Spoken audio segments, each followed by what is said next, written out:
Welcome back. Sarah Johnstone joining us from Developing World Connections today. Merry Christmas to you. Merry Christmas to you too, Susan. Yes, a busy time at Developing World Connections. It is, yeah. We've got a lot going on. It's been a great year so far. We had a really successful golf tournament as well, actually. Yeah, we got a lot of stuff in the works, so. Yeah. And you have a campaign underway right now where people can donate their not unused Aeroplan points to help you guys do the business that you do overseas. Yeah, exactly. So it's a really great thing that Aeroplan does. They have a charitable pooling program, and it's called Aeroplan Beyond Miles. So basically the way that it works is that if you are an Aeroplan member and you've got extra points in your account, you can donate to them, to us, and we will basically use these points for our travel needs. So basically the way we work is that we work in 12 different countries in the developing world. We have various community development projects that are being implemented by host partners, by local NGOs that are already in country. So what we do is we go and we travel to them to make sure everything's going well. We do assessments.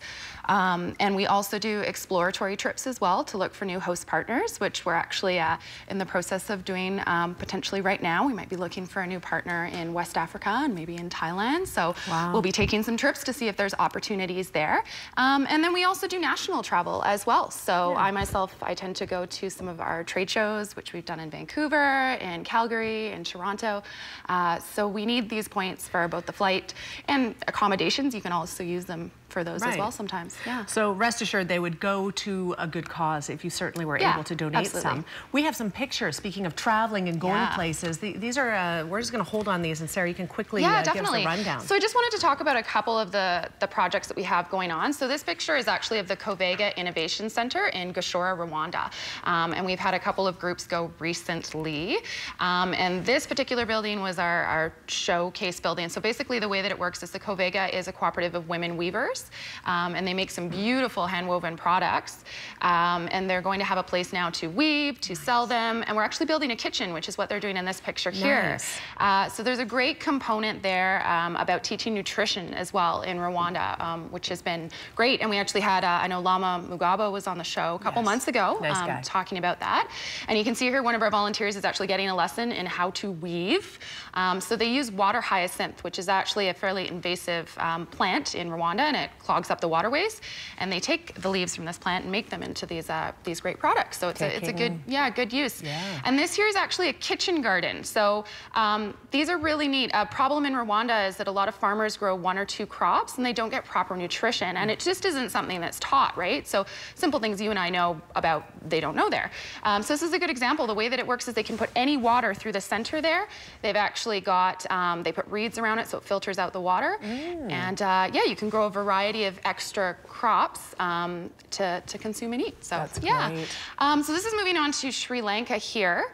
So this is actually Terry Shoop, who is a retired judge from Kamloops here, and Terry does beautiful woodworking skills, and he's actually made a whole bunch of toys which he's donated to these communities in the developing world, and he's actually teaching a woodworking class here. So in Sri Lanka we have a trades training facility which we're currently building. Some of the buildings are built and we still have a few more to go. And this group that just went, it was a very small group, I think there was 4 or 5 of them that went from Kamloops, and they built, this is actually sort of a showcase window where some of the women who are learning trades there are able to showcase their product. And we actually, really exciting, we had the first graduation ceremony for the first class that graduated. So 75 women actually graduated from, there was slipper making, tool making, sewing and doll making, and they got the ceremony. And finally with this picture here, the young woman that's on the right there is actually going to be coming to Kamloops. She is part of the Kamloops Tangal Scholarship Fund.